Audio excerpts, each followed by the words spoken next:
श्री कैलास पाटील. पुरवणी मागण्यावर बोलण्यासाठी मी उभा आहे. नगरविकास विभाग बाब क्रमांक 114. अध्यक्ष महोदय, या ठिकाणी नगरविकास विभागाचे अधिवेशन काळापुरते मंत्री उपस्थित आहेत. माझी त्यांना विनंती आहे की धाराशिवसाठी आपण 22 महिन्यापूर्वी फेब्रुवारी 2024 मध्ये रस्ते जे दुरावस्था झाल्यामुळे 140 कोटी रुपये तत्कालीन मुख्यमंत्र्यांनी मंजूर केले होते.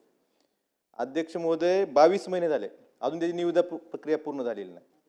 2 वेळा SLEC झाली. दोन्ही SLECत वेगवेगळे निर्णय गोविंदराज साहेबांनी दिले.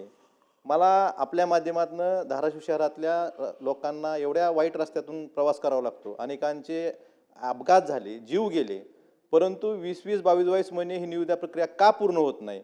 एका बाजूला आपण म्हणतो की हे महाराष्ट्रात थांबणार नाही, परंतु अशा वेळेस धाराशिवच्या निविदा प्रक्रिया 20-22 महिने का थांबली, कुणामुळे थांबली, याची SIT चौकशी करावी आणि तात्काळ ह्या रस्त्याची निविदा प्रक्रिया पूर्ण करून याबाबतची कामं तात्काळ सुरू करावीत, ही विनंती मी आपल्या माध्यमातून सरकारला करत आहे.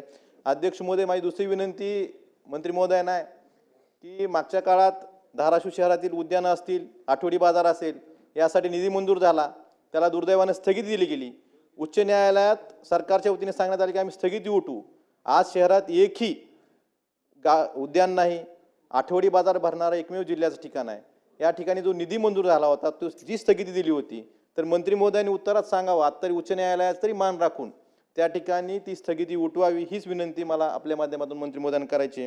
अध्यक्ष महोदय, 15 वित्त आयोगातनं शहरासाठी जो निधी यायचा नगरपालिकांना, तो अलीकडच्या काळात खूप कमी झाला आहे. धाराशिवला 12 कोटी रुपये निधी मिळायचा, नंतर आता तो 3 कोटी व 4 कोटी रुपयापर्यंत निधी आलेला आहे.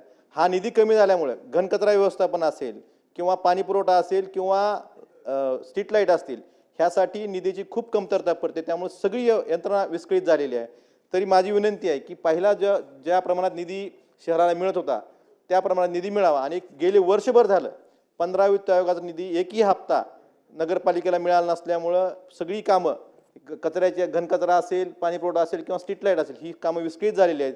तर हा निधी तात्काळ नगरपालिकेला वर्ग करावा, ही विनंती करतोय. अध्यक्ष महोदय, धाराशिव शहरातला कचरा डेपो हा कचऱ्याचा खूप मोठा प्रश्न बनलेला आहे. कचरा डेपो शहराच्या मधोमध आलेला आहे आणि कचऱ्याचे डोंगर साठलेले आहेत. अध्यक्ष महोदय, माझी आपल्या माध्यमातून सरकारला विनंती आहे, ह्या कचऱ्यावर प्रक्रिया करून हे कचऱ्याचे डोंगर शास्त्रीय पद्धतीने प्रक्रिया करून ते कचऱ्याचे डोंगर पूर्णपणे नष्ट करावेत आणि दुसऱ्या बाजूला तो कचरा डेपो शहराबाहेर हलवावा. कारण त्या शहरात मधोमध कचरा डेपो आल्यामुळं त्या ठिकाणी आग लागून किंवा त्याच्या दुर्गंधीमुळे श्वसनाचे रोग व्हायलेत, अनेक नागरिक आजारी पडत आहेत. त्यामुळे कचरा डेपो शहराच्या बाहेर हलवावा, ही विनंती आपल्या माध्यमातून सरकारला करतोय.